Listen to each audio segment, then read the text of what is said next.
अमेरिकी F-35 बनाम रूसी Su-57 फाइटर जेट दुनिया के इन दो देशों में छिड़ी हवाई बादशाहत की जंग। तो वहीं दूसरी तरफ ट्रम्प के शांति प्रस्ताव के बीच इजराइल ने गाजा में बरपाया कहर, 31 फिलिस्तीनियों की मौत, मचा कोहराम। जहां एक तरफ ये सब कुछ चल रहा है तो वहीं दूसरी तरफ चीन बिना किसी लड़ाई के ट्रम्प को तालिबान से बगराम एयरबेस वापस नहीं लेने देगा। सता रहा है अमेरिका को डर। जियोपॉलिटिक्स में बहुत कुछ चल रहा है, जानने को मिलेगा बहुत कुछ। आइए जानते हैं इन खबरों को विस्तार से। अमेरिकी राष्ट्रपति डोनाल्ड ट्रंप ने घोषणा की है कि अमेरिका 4 साल से भी ज्यादा समय पहले छोड़े गए अफगानिस्तान के बगराम एयरबेस को फिर से वापस लेने की कोशिश कर रहा है। इस एयरबेस पर वर्तमान में तालिबान का कब्जा है। ऐसा भी कहा जा रहा है कि चीन भी बगराम एयरबेस को पाने के लिए हाथ पांव चला रहा है। ऐसे में कुछ विशेषज्ञों का मानना है कि ट्रम्प की इस महत्वाकांक्षा में बस एक ही समस्या है और वह है चीन। चीन ये सुनिश्चित करेगा कि अमेरिका बगराम एयरबेस को कभी हासिल न कर पाए। अगर अमेरिका इस एयरबेस पर फिर से कब्जा जमा लेता है तो यह अफगानिस्तान में चीन की बहुत बड़ी हार होगी। आपको बता दें कि सबसे पहले तालिबान अमेरिका की वापसी को कभी स्वीकार नहीं करेगा। मुझे लगता है कि तालिबान अपने सीरिया या इस्लामी कानून को छोड़ देगा, उसके बाद ही मैं यह मानूंगा कि वह अमेरिका को वापस आने देगा। उन्होंने कहा कि लेकिन मान लीजिए कि ट्रम्प प्रशासन तालिबान को अमेरिका को बगराम में वापस लौटने की अनुमति देने का विचार करने के लिए मना लेता है, चीन इस पर कड़ी कार्रवाई करेगा। अमेरिका के इस क्षेत्र से बाहर रहने में चीन और रूस का निहित स्वार्थ है। अफगानिस्तान से अमेरिका की वापसी ने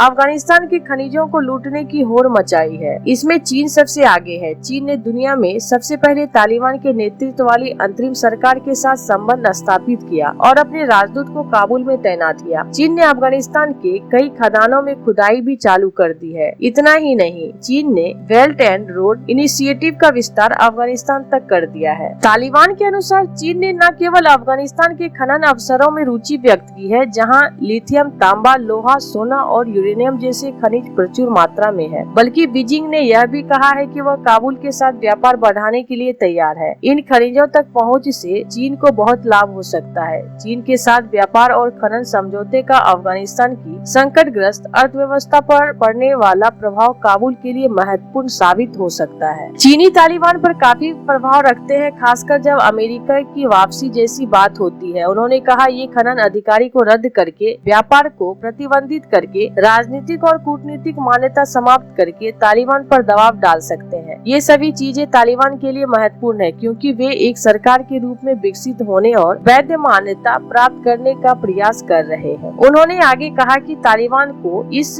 बात की उतनी परवाह नहीं है कि अमेरिका उन्हें मान्यता देता है या नहीं, जितनी तालिबान को इस बात पर परवाह है कि चीन उन्हें मान्यता देता है या नहीं, रूस उसे मान्यता देता है या नहीं। ट्रम्प ने दावा किया कि 2020 में दोहा में तालिबान के साथ उनके द्वारा किया गया समझौता, जिसमें मई 2021 तक अफगानिस्तान से अमेरिका की वापसी की रूपरेखा थी, में बगराम एयरबेस शामिल नहीं था। तो वहीं दूसरी तरफ इजराइल द्वारा मंगलवार को गाजा पट्टी पर किए गए हमले में कम से कम 31 फिलिस्तीनी मारे गए। स्थानीय अस्पताल ने यह जानकारी दी। इस बीच गाजा ने लगभग 2 साल से चल रहे युद्ध को समाप्त करने के उद्देश्य से अमेरिकी राष्ट्रपति डोनाल्ड ट्रंप की शांति योजना पर सवाल उठने लगे हैं। हमास ने घोषणा की कि वह किसी निर्णय तक पहुंचने से पहले समूह के सदस्यों और अन्य फिलिस्तीनी गुटों के साथ प्रस्ताव की समीक्षा करेगा। स्थानीय अस्पतालों के अनुसार इजरायली सेना की कार्रवाई में मंगलवार को कम से कम 31 फिलिस्तीनी मारे गए। अल अवदा अस्पताल ने बताया कि इजरायली सैनिकों की गोलीबारी में 17 फिलिस्तीनी मारे गए और 33 अन्य घायल हो गए। उसने बताया कि यह घटना तब हुई जब पीड़ित नेत्जारिम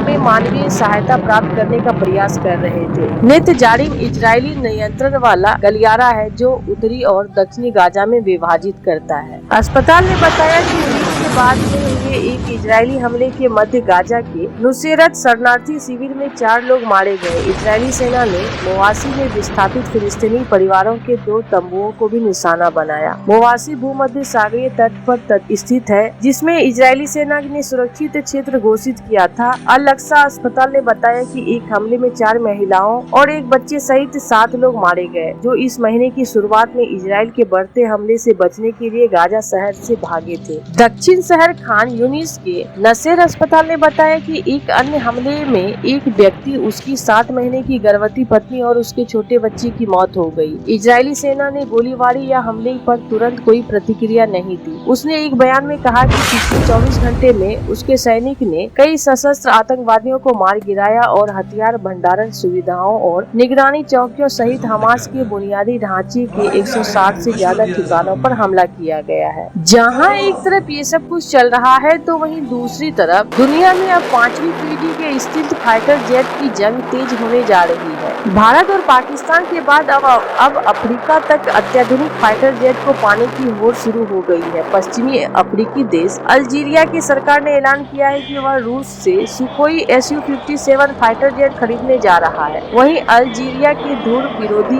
मोरक्को से खबर आ रही है कि वह अमेरिका से F-35 फाइटर जेट खरीदना चाहता है। अगर ऐसा होता है तो अफ्रीका के इस इलाके में हथियारों की रेस और भी तेज हो सकती है। ऐसा पहली बार होगा कि कोई अफ्रीकी देश 5वीं पीढ़ी के फाइटर जेट खरीदेगा जो ऑपरेट करने में काफी खर्चीले होते हैं। कुछ रिपोर्ट के मुताबिक अल्जीरिया और मोरक्को दोनों ही अफ्रीका के सबसे बड़ी सैन्य ताकत नहीं है, लेकिन वे वर्षों से अपने बजट का एक बहुत बड़ा हिस्सा रक्षा पर खर्च करते हैं। ये दोनों ही देश फाइटर जेट पर जमकर पैसा बहा रहे हैं, जिससे इलाके में सैन्य प्रतिस्पर्धा बढ़ती जा रही है। आजादी के बाद से ही अल्जीरिया और मोरक्को के बीच अविश्वास और तनाव का रिश्ता रहा है। साल 1963 में सीमा पर हुए सैन्य वार की छाप आज भी दोनों देशों के रिश्ते में मौजूद है। इस इलाके में अभी भी प्रतिस्पर्धा जारी है, जिससे सुलह की उम्मीदें बहुत कम बची हुई है। दोनों के बीच साल 1994 से ही सीमा बंद है, जो बताती है कि दोनों के बीच अभी भी काफी तनाव है। कुछ विशेषज्ञ का कहना है कि इस तनाव को देखते हुए दोनों देशों की वायु सेनाओं का आधुनिकीकरण केवल तकनीकी अपग्रेड नहीं है, यह क्षेत्रीय शक्ति संतुलन को दिखाता है। हर हथियार खरीद यह दिखाती है कि इसका राजनीतिक और सैन्य संकेत है। मोरक्को और अल्जीरिया दोनों के लिए फाइटर जेट मुख्य लक्ष्य बन गए हैं, जो किसी भी संभावित जंग में काम आ सकते हैं। साथ ही प्रतिरोधक क्षमता और प्रतिष्ठा के साधन है। हालांकि रक्षा बजट के मामले में दोनों ही काफी अंतर है। साल 2023 में अल्जीरिया ने करीब 18.3 अरब डॉलर रक्षा पर खर्च किए, जो मोरक्को की तुलना में 3 गुना ज्यादा है। मोरक्को का 5.2 अरब डॉलर रक्षा बजट है। इस अंतर की वजह से अल्जीरिया एक बड़ी सेना को संभालता है, जिसमें 5,20,000 जवान है। वहीं मोरक्को की सेना में करीब 2 लाख सैनिक है। अल्जीरिया के पास 213 फाइटर जेट है, वहीं मोरक्को के पास केवल 102 फाइटर जेट है। इस संख्या अंतर को पाटने के लिए मोरक्को अपनी सेना ज्यादा आधुनिक हथियारों को शामिल कर रहा है। अल्जीरिया के हथियारों से ज्यादा ताकतवर है। आपको बता दें कि अल्जीरिया ने रूस से